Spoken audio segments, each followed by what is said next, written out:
Look at your hands, Adana. Just look at them. You smell like locust beans and firewood. I have a board meeting with investors from Dubai tonight, and I'm terrified you open your mouth and let a village masquerade fly out. Chitty spat, his voice carrying a polished cruelty that cut deeper than any slap ever could.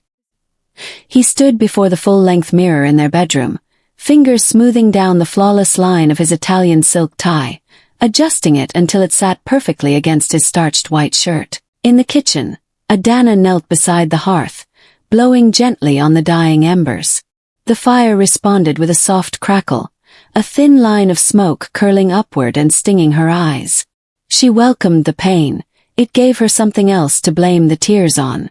Her hands, rough and marked with years of labor, trembled slightly as she set the pot back into place. "I cooked your favorite, Chitty," she said quietly, her voice steady despite the storm gathering in her chest. "Ofaku. The way your mother taught me before she passed." The words had barely settled in the air when his expression hardened. He turned sharply, finally facing her, his eyes sharp with irritation rather than grief. "My mother is dead," he snapped, "and her ways should have stayed in the village with her." The sentence landed like ash on silk, dirty, final, impossible to brush away.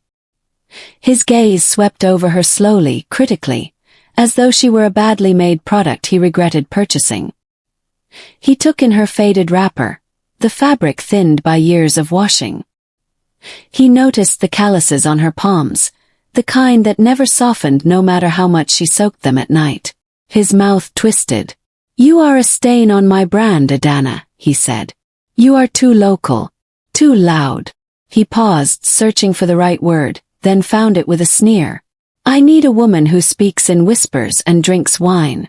Not someone who sits on the floor to eat with her fingers." Each word peeled something from her pride, her patience, the memory of the girl she used to be before love taught her how to endure humiliation in silence. She remembered when those same hands had counted coins late into the night, when they had trembled as she signed papers to sell her father's land. She remembered the night she came home from one job only to rush to another, also his dreams could have wings. Chitty reached for his briefcase, the leather polished and expensive, smelling of airports and ambition. Without another glance at her, he walked out, his shoes clicking sharply against the marble floor. The front door swung open, letting in the evening air, and then slammed shut behind him, the sound echoing through the vast house. Adana did not move. She stood there in the silence of their multimillion naira mansion, the kind of silence that roared. The walls were adorned with expensive art she did not understand, furniture chosen by interior designers who had never asked her opinion. Yet every corner of the house carried the weight of her sacrifice. 10 years of marriage pressed down on her chest like a heavy stone. 10 years of shrinking herself so he could grow. She had sold her father's land to send him to London. She had worked 3 jobs to pay his bar exams. She had believed, foolishly, faithfully, that love would remember. Now he was the lion of the bar, admired, celebrated, untouchable. And she was just the village girl, the one he hid in the kitchen, the one he loved only when no one was watching, the one whose ashes still clung to his silk, even as he pretended she did not exist. The arguments did not explode anymore. They simmered. They became a daily ritual, as predictable as sunrise and just as unavoidable. Words were sharpened carefully now, measured, deliberate, wicked. Chitty no longer raised his voice. He didn't need to. His silence alone had learned how to wound. "Sigh here." A look of irritation there. A deliberate forgetting of her presence, as though Adana were a piece of furniture he no longer liked but had not yet thrown away. Soon the house began to host strangers. Chitty started bringing colleagues home, women who laughed too loudly and smelled like foreign perfumes, women whose skirts clung to their bodies as though stitched by desire itself, women who spoke through their noses, their accents carefully borrowed and poorly worn. Among them was Cynthia, the one who stayed the longest, the one who acted as though the house had always been hers. That evening, Adana served them water on a silver tray, her steps quiet, her eyes lowered. She had learned when to disappear without being told. "Oh, Chitty," Cynthia giggled, her voice light and careless. eyes roaming freely over Adana as if inspecting an object in a market stall. "Is this your housekeeper? She has such rustic features." The word rustic hung in the air, sweet and poisonous. Chitty didn't blink. Not even for a second. "Something like that," he replied casually. "She's a distant relative I'm helping out." Then, without looking at Adana, he added, "Go back to the quarters. We don't need anything else." The tray felt suddenly heavier in her hands. Her fingers tightened around its edge as though it were the only thing anchoring her to the floor. She nodded once, slowly, obediently, and turned away. The walk to the kitchen felt endless. The heartbreak settled in her chest like a stone, heavy and immovable. It was no longer sharp. It was dull, constant, exhausting. In the kitchen, she leaned against the counter, breathing through the ache, listening to the muffled laughter from the living room. Each laugh felt like a deliberate reminder of how replaceable she had become. She moved to the doorway quietly, just enough to see through the narrow crack. She saw them. Cynthia perched close to Chitty, her knee brushing his. She watched as his hand rested on Cynthia's waist, familiar, possessive, gentle. It was a touch Adana recognized immediately, because it was one he had not given her in half a decade. Not since ambition had replaced affection. Not since shame had replaced love. Her throat tightened. "He thinks I am a shadow," Adana whispered into the dimness of the kitchen, her voice shaking despite her effort to control it. "He thinks because I keep my hair in threads, my mind is also in threads." She pressed her palm against her chest as if she could still her racing heart.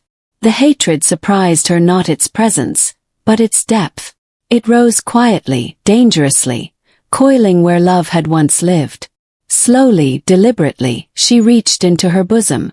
Her fingers brushed against the small, soot-covered leather pouch she had carried for years.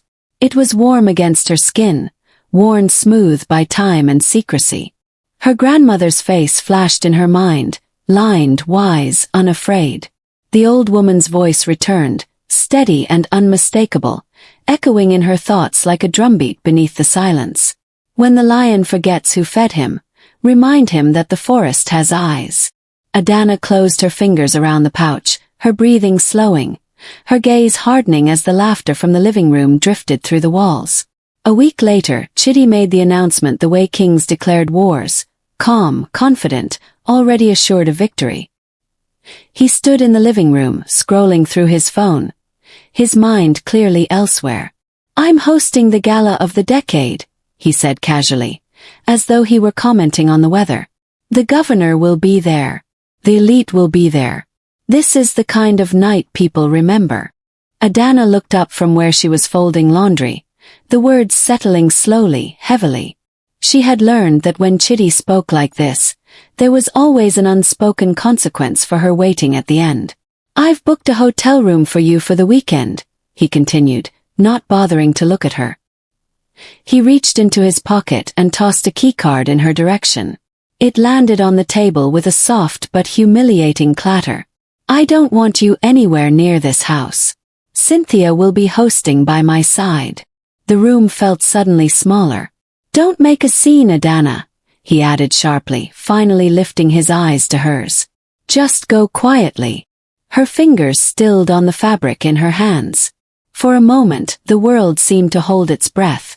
"You are throwing me out of my own home for a party?" she asked. Her voice was calm, too calm.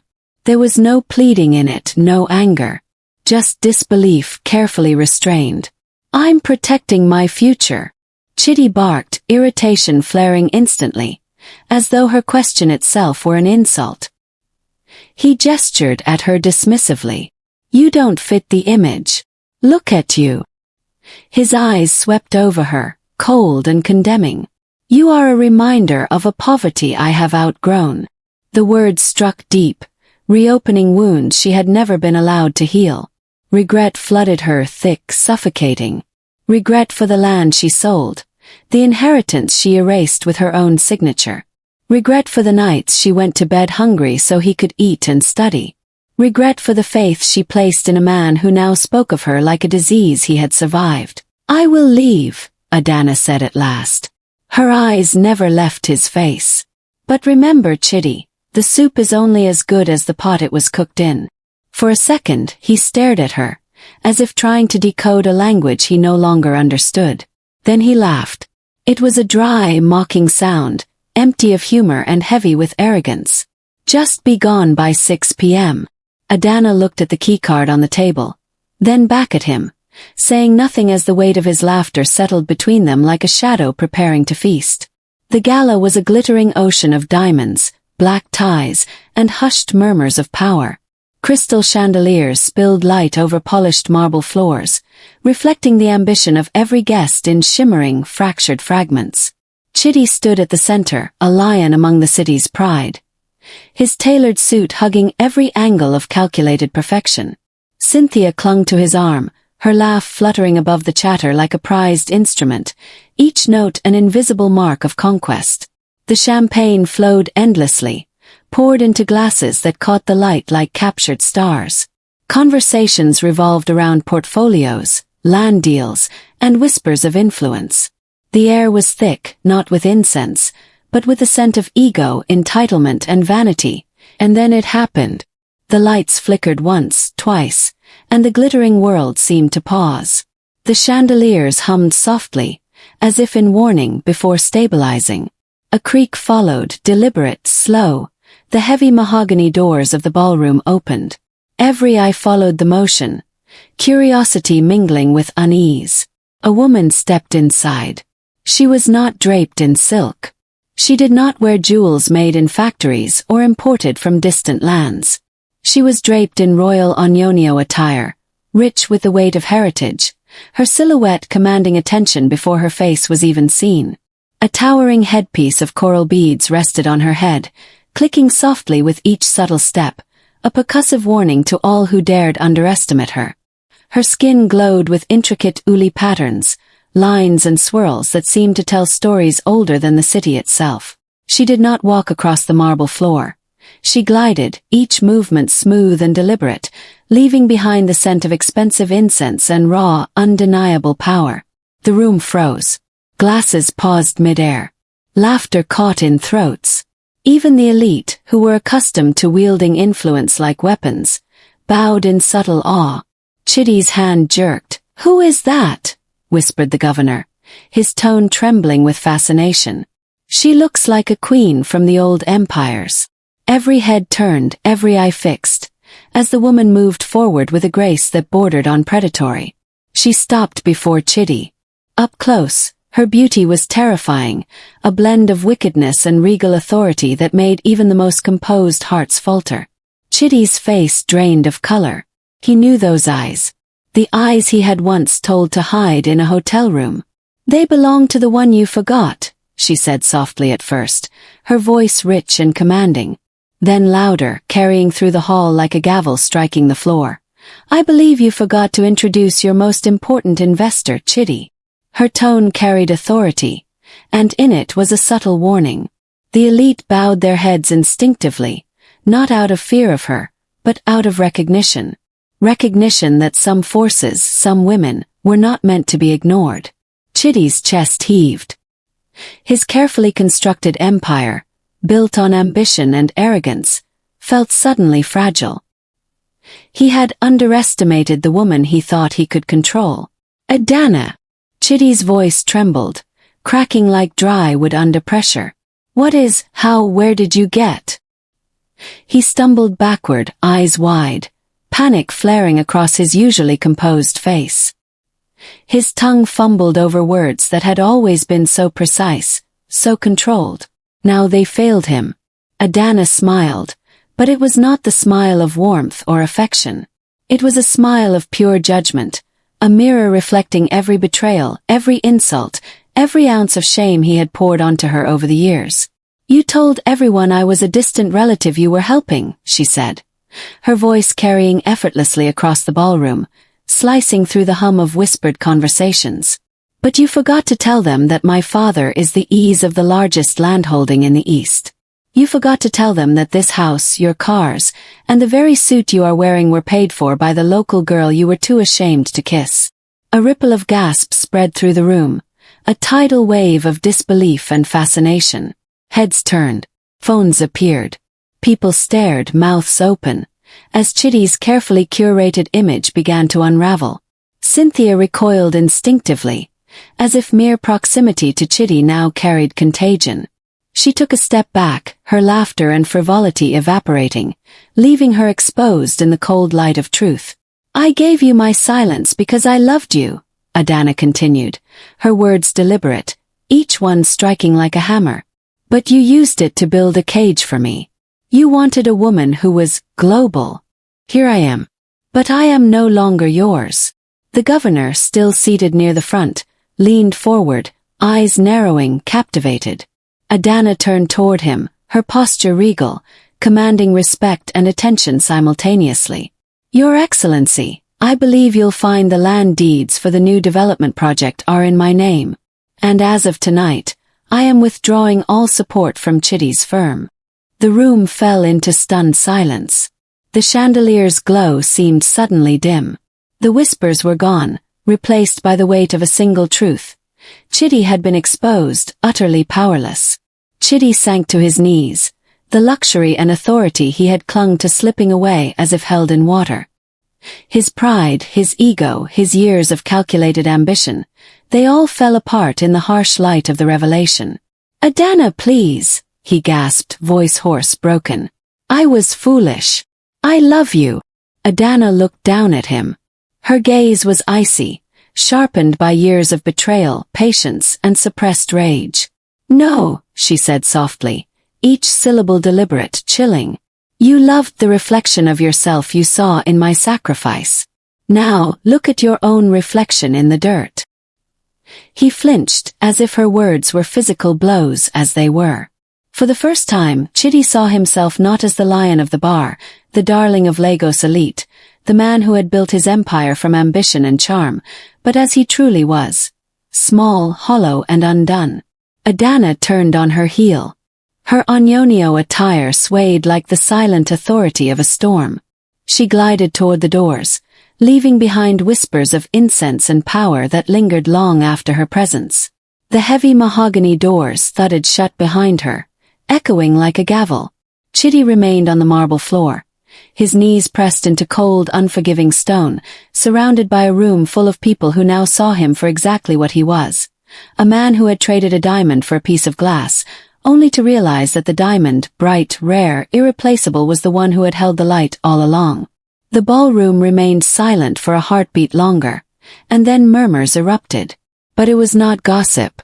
It was acknowledgement, a collective understanding that true power, true worth, had walked through those doors and left, leaving only the consequences for those foolish enough to forget it. And in that silence, in the weight of his own folly, Chitty understood at last. The price of the soul is never cheap, and he had paid it in full.